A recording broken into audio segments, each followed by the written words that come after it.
Support for Radio Friends comes from OsteoStrong. Improvements in bone density, strength, and power can be achieved by weekly 5-minute no-sweat sessions on their 4-spectrum machines. These isometric robotic machines safely emulate high-impact loading on different parts of the skeletal system, which stimulates activity in bone-building cells. Balance and agility can be improved by 2-minute sessions on vibration plates.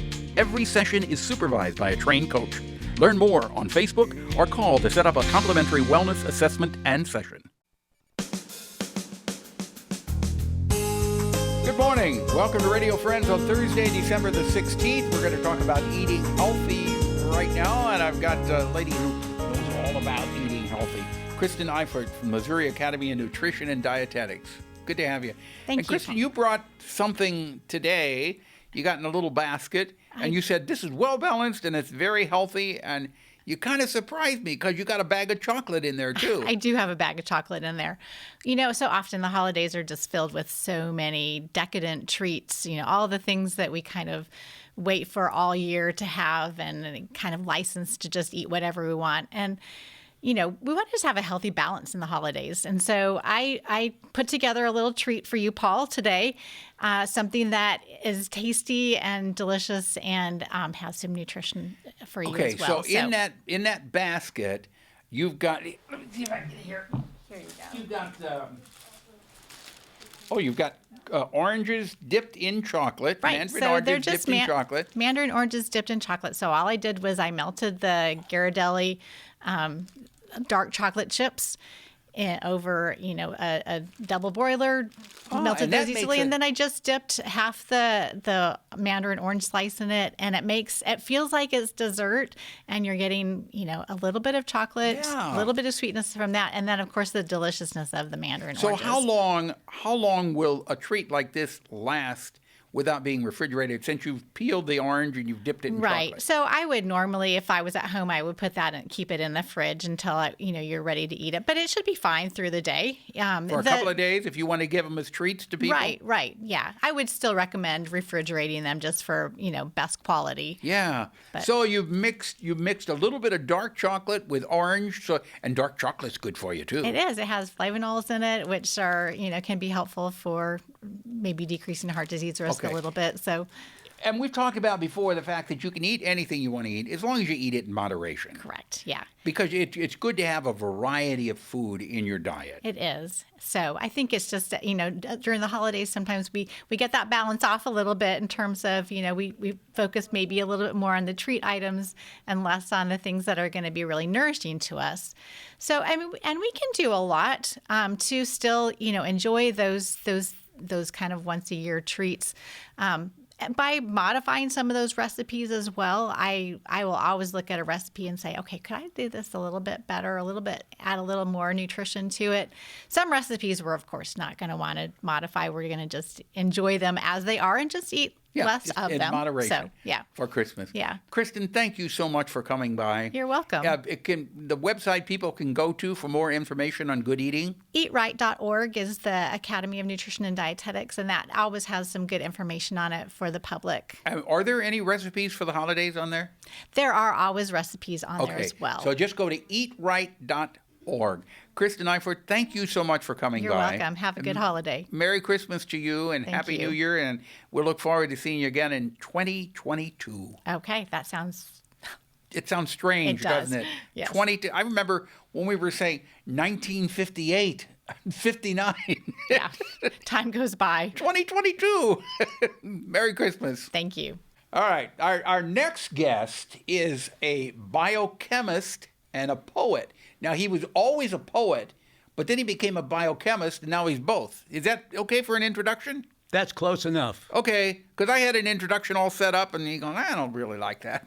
Joe Polacco, good to have you.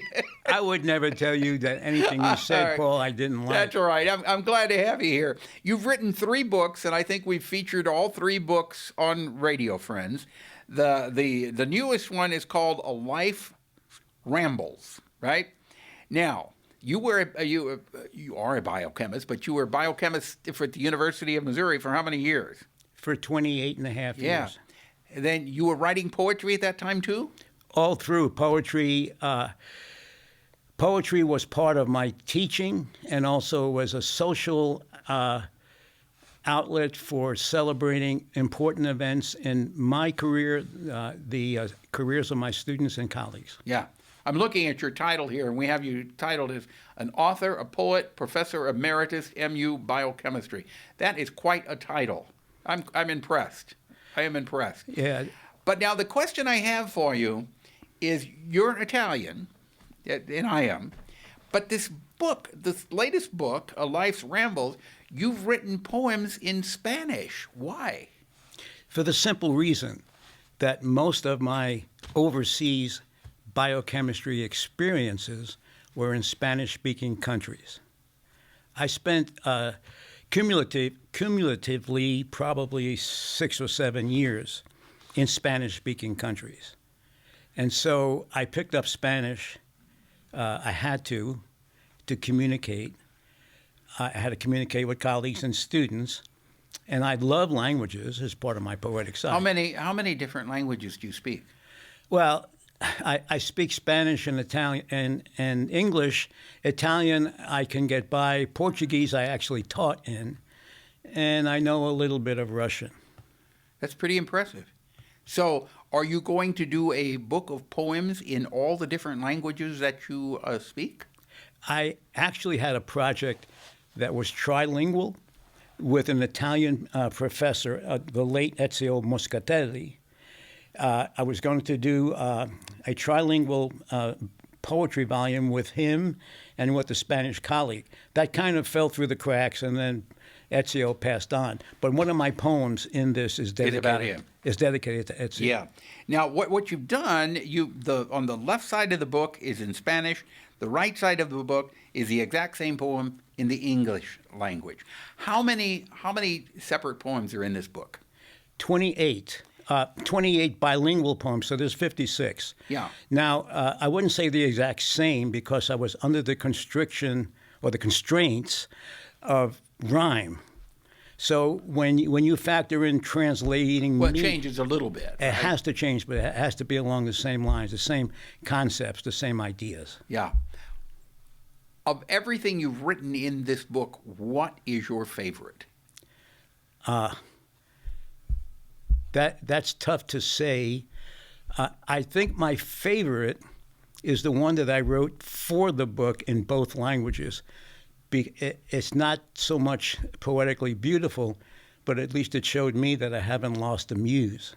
So many of these poems were written before in one language or the other, and so I had to translate and come up with the other language version. But at least one of these I wrote in both forms, in both languages, expressly for this book. Yeah. The book is available where? It's available in town at Yellow Dog. Yellow Dog Bookstore. I hear your music, Yellow Dog, D&H on Broadway, Skylark, and the Mizzou Bookstore is also on Amazon. Okay, or you can visit Joe's website at josephpolacco.me. Exactly. Got it. Thank you, Joe. Thanks, Paul.